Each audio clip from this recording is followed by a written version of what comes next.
Hello and good morning, everyone. My name is Aiden Chemmanor, and I'm excited to be presenting my research on the computational modeling of calprotectin targeting aptamers as a Crohn's disease biomarker.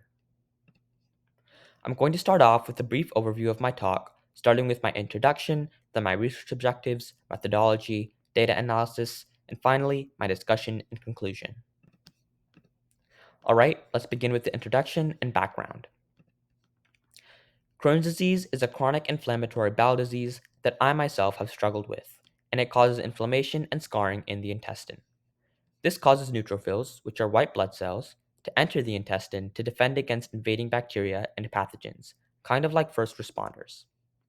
As you can see in the figure, in an intestine affected by Crohn's disease, there's a loss of the mucus layer and a tissue expansion as a response to inflammation. Once neutrophils are in the site of inflammation, they begin to destroy these pathogens and bacteria, and in this process, calprotectin is released. Calprotectin is essentially a protein in the body which regulates the immune system, and as it's released in the intestine, it eventually ends up in the patient's stool or waste. It's been proven through several studies that there is a significant correlation between unusually high calprotectin levels in the stool and inflammation in the intestine, leaving it to be the key to creating a biomarker for Crohn's disease.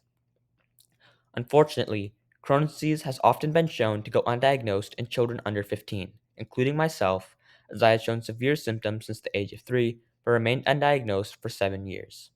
Delayed diagnosis like this leaves the patient of the condition to worsen over time, increasing until it is finally at a level where it cannot be ignored. Now, there are a few reliable methods of detecting Crohn's disease, such as CT scans or MRI scans, but these are not so sensitive to the subtle inflammations that can be found in the early conditions of Crohn's disease, and they can often miss these inflammations or symptoms, while other methods like colonoscopies or endoscopies can skip over these inflammations entirely while also being invasive, risky, and costly. When these scans or biopsies are initially performed, they may not detect any symptoms at all or find unclear symptoms that make it hard to distinguish which disease is present, leading to several cases of delayed diagnosis or misdiagnosis. So, I feel it's time I lay out some research objectives. To solve the problem with late diagnosis and invasive methods, I aim to design specific aptamers. Aptamers are single stranded nucleic acids, basically DNA or RNA molecules that attach to a specific target. I plan to computationally model aptamers that will bind to the protein calprotectin, essentially working as a biomarker for Crohn's disease. And I propose a non invasive diagnostic approach. I hypothesize that these aptamers will bind to calprotectin strongly and in a specific area and will then be easily detected via a fluorescent dye, assisting in the early detection and diagnosis of Crohn's disease. To make this a little easier to understand, I'll be walking you through my research methodologies. I began with protein structure modeling, in which I received the amino acid sequence of calprotectin, which is a series of nucleotides, from the UniProt database. Using this, I predicted and downloaded the three-dimensional structure of calprotectin using AlphaFold 3. Second, I began my aptamer modeling, in which I designed RNA sequences using Unifold, which I used to create a chemical table file. Third, I predicted the binding sites of the aptamer on calprotectin using ScanNet and HDoc. Fourth, I analyzed the calprotectin model from HDoc and found its electrostatic surface potential with Chimera X. Fifth, I used the PLIP web server, protein ligand interaction profiler, to analyze the chemical interactions within the aptamer in calprotectin protein.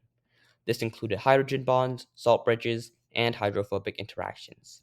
Lastly, I introduced mutations into the RNA sequences of the aptamer to increase binding affinity and specificity, and redocked and reanalyzed each individual aptamer mutation sequence to evaluate their improved interactions, again using HDoc and the PLIP server. For my aptamer modeling process, I'm going to go further into depth. In this figure, you can see how the aptamer RNA sequence was converted to dot bracket notation, in which dots represent unpaired nucleotides and parentheses represent base paired regions. This dot bracket notation allowed it to be converted to a secondary structure, in which you can see the unpaired nucleotides or dots create a tail and bulb, and the base pairs or parentheses creating the stem of the structure. Once converted to a secondary structure, the model was converted to a tertiary structure using FARFAR2. Converting this RNA structure to a tertiary structure allowed me to analyze how the aptamer would bind to the calprotectin and select the best performing mutation. So this brings me to my data analysis. In my data on calprotectin in image A, you can see the results of the binding site that was predicted, indicated in red.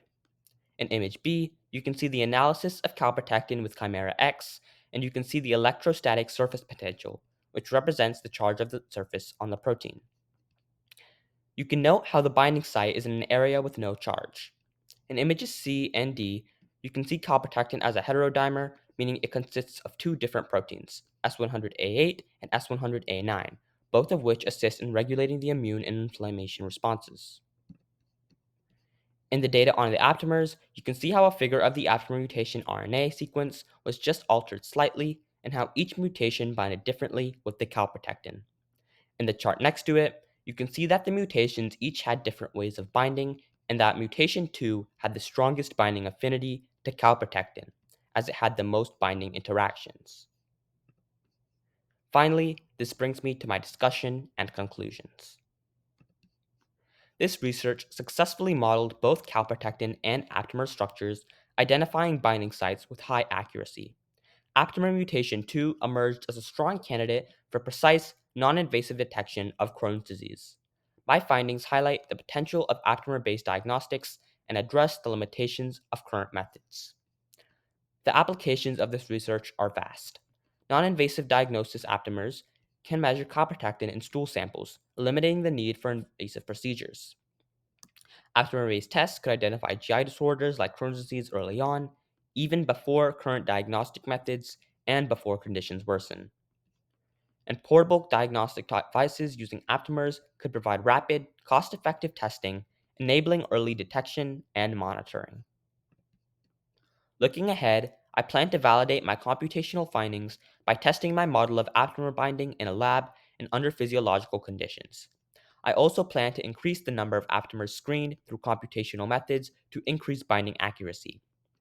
Finally, I hope to develop and test aptamer-based diagnostic tools or biosensors for real-world applications and tests so that patients with Crohn's disease can be found and diagnosed earlier and on a wider scale. These are my references, and thank you for your attention.